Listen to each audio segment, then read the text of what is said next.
Hey, I'm Willie Lawson. I'm a candidate for County Commission, District 3 here in Hillsborough County. And the purpose of this series of videos, this is video 4 in the series, is to demystify, explain the new Florida voting laws and how they may affect you or I, you and I. So let's go ahead and talk about early voting. Early voting is something that we've gotten really used to. And if you're looking at this video and you are not in a place that does early voting, you're thinking, what are you talking about? But early voting does this, and the new law provides for this: an 8-day early voting period from the 10th to the 3rd day before the election. Okay, it's 8 days. Now, it was longer before, but it's now 8 days. It's a more concentrated time period, which on the surface seems like less opportunity, but it isn't. Because, okay, because we're going to maintain the current maximum total hours of early voting. So it's the same amount of time. Yes, it's fewer days, but it's the same amount of time. Okay, which is 96. Write that down, 96 total hours of early voting, should the supervisor deem it necessary in their counties. And and Hillsborough County is the 8th largest school district in the country, and is the 13th or 12th largest media market in the country. And we are a very important part of the I-4 corridor.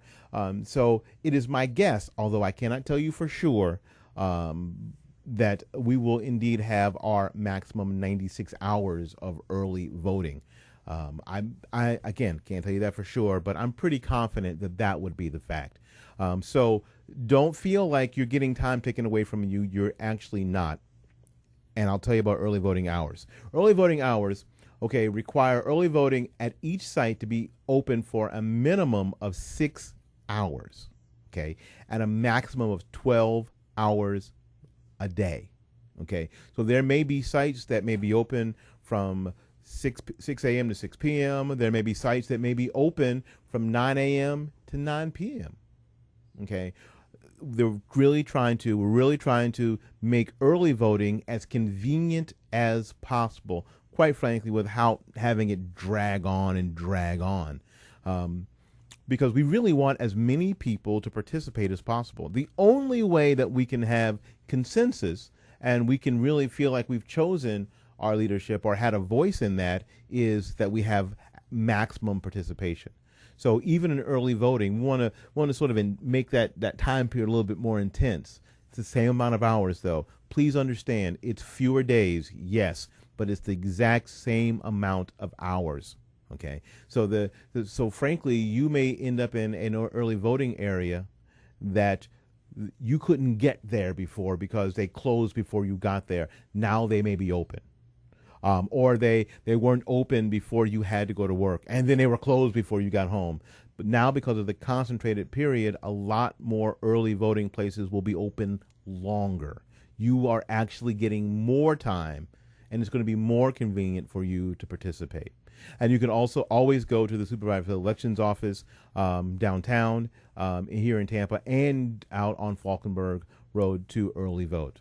So I would suggest that again, and it doesn't matter. And here's the other part about early voting that I want you to understand. It doesn't matter what precinct that you're supposed to vote in. You can early vote anywhere.